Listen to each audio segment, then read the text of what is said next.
ورحمة الله وبركاته. أيها الأحبة والأصدقاء الكرام، أهنيكم اليوم اللغة العربية السعيدة. പ്രിയ കൂട്ടുകാരെ, എല്ലാവർക്കും ഹൃദയം നിറഞ്ഞ ലോക അറബി ഭാഷാ ദിന ആശംസകൾ. ഡിസംബർ 18 ഐക്യരാഷ്ട്ര സംഘടനയുൾപ്പെടെ ലോകമാകെയുള്ള ഭാഷാപ്രേമികൾ ലോക അറബി ഭാഷാ ദിനമായി ആഘോഷിക്കുകയാണ്.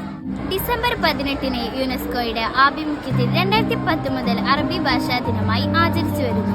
ഐക്യരാഷ്ട്ര സഭയുടെ ഔദ്യോഗിക ഭാഷയായി അറബി പ്രഖ്യാപിക്കപ്പെട്ടത് 1973 ഡിസംബർ 18 അതുകൊണ്ടാണ് ഡിസംബർ 18 ലോക അറബി ഭാഷാ ദിനമായി ആചരിച്ചു വരുന്നത്. ലോകഭാഷകളിൽ വളരെ ലളിതമായ ഭാഷകളിലൊന്നാണ് അറബി. 28 അക്ഷരങ്ങൾ മാത്രമുള്ള അറബി ഭാഷ വലത്തുനിന്ന് ഇടത്തോട്ടാണ് എഴുതുന്നത്. പദസമ്പത്തുകളാൽ ധന്യമാണ് അറബി ഭാഷ.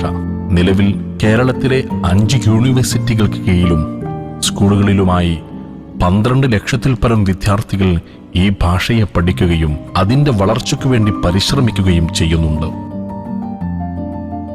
സെമിറ്റിക് ഭാഷാ കുടുംബത്തിലെ ഒരു ഭാഷയാണ് അറബി. സെമിറ്റിക് ഭാഷാ കുടുംബത്തിലെ ഏറ്റവും കൂടുതൽ ആളുകൾ സംസാരിക്കുന്ന ഭാഷ കൂടിയാണ് അറബി. 28 അക്ഷരങ്ങളുള്ള അറബി ഭാഷയിൽ ലോകത്ത് മറ്റേത് ഭാഷകളിലും ഇല്ലാത്ത തനത് ഉച്ചാരണങ്ങളും അക്ഷരങ്ങളും ഉണ്ട്. 28 കോടി ജനതയുടെ മാതൃഭാഷ, 128 കോടി ജനതയുടെ മതഭാഷ, 23 ലോകരാഷ്ട്രങ്ങളുടെ ഔദ്യോഗിക ഭാഷ, UN, യുനെസ്കോ അംഗീകൃത ഭാഷ, ലോകത്ത് സജീവമായി നിലനിൽക്കുന്ന ഏക പ്രാചീന സെമിറ്റിക് ഭാഷ തുടങ്ങിയവ അറബി ഭാഷയുടെ പ്രത്യേകതകളിൽ ചിലതാണ്. إن هذه اللغة تدرس هنا في روضات الأطفال والمدارس والكليات والجامعات. ഈ ഭാഷ നമ്മുടെ കേരളത്തിൽ നഴ്സറി തലം മുതൽ സ്കൂളുകളിലും കോളേജുകളിലും യൂണിവേഴ്സിറ്റികളിലുമായി ലക്ഷക്കണക്കിന് വിദ്യാർത്ഥികൾ ഇന്ന് പഠിച്ചുകൊണ്ടിരിക്കുന്നു. അറബി ഭാഷയോടൊപ്പം English, French, Russian, Spanish, Chinese എന്നിവയാണ് UNOയുടെ ഔദ്യോഗിക ഭാഷകളായി അംഗീകരിച്ചിട്ടുള്ളത്.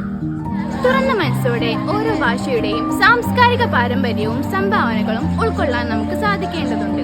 ഏവർക്കും ഒരിക്കൽ കൂടി ലോക അറബി ഭാഷാ ദിനാശംസകൾ നേരുന്നു. അസ്സലാമു അലൈക്കും വറഹ്മത്തുള്ളാഹി വബറകാതുഹു.